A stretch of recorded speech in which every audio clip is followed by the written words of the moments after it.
মালিক সেই মহান সত্তা আপনাকে আমাকে ইনামদার করে রাখছেন।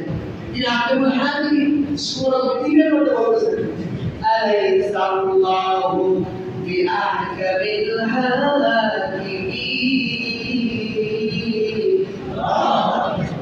আল্লাহ বলেছেন আমি কি নই মহান সত্তা, আল্লাহ কি নই হাকিমুল হাদি।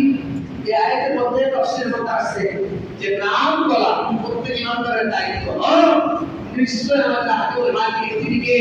আল্লাহ। যদি আমাকে সাক্ষ্য দেন না তিনি কে? আল্লাহ রাব্বুল আলামিন।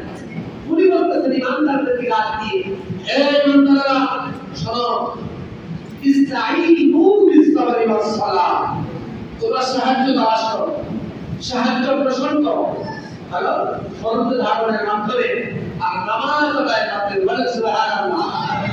কয়টা জিনিসের মাধ্যমে সাহায্য তালাশ করতে বলেছেন? দরবারে কয়টা? সূরাতুল বাকারা 2 নম্বর পারা 2 নম্বর পৃষ্ঠার প্রথম দিকে আল্লাহ বলেছেন ইয়া আইয়ুহাল্লাযীনা আমানু ইসতাঈনু বিস-সাবরি ওয়াস-সালাহ ইন্নাল্লাহা মা'আস-সাবিরিন।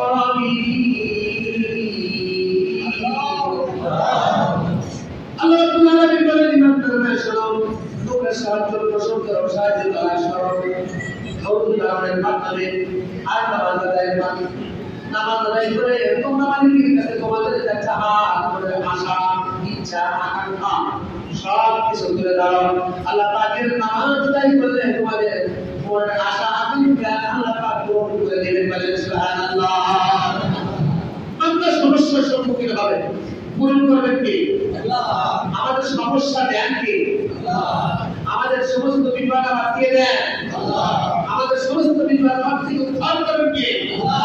আমাদের বিপদ আবার উদ্ধার করে আবার শান্তি প্রতিষ্ঠা করেন কে? আল্লাহ রাব্বুল আলামিন। ভাই এরকম ভাবে আজকে আমরা জানোয়ার কুরবানি করব, শুধুমাত্র মালিকের বিধান কুরবানি করা, এজন্য আমরা কুরবানি করব। প্রস্তুত করার আশায় সবাই ঠিক না বেটি? আমরা কার বিধান আদায়ের লক্ষ্যে জানোয়ার কুরবানি করব? আল্লাহ। জোরে বলেন, জবান খুলে বলেন, কার বিধান? আল্লাহ। আল্লাহ বিধান দেয়। কোন কথা সুন্দর বলেছেন, হর কে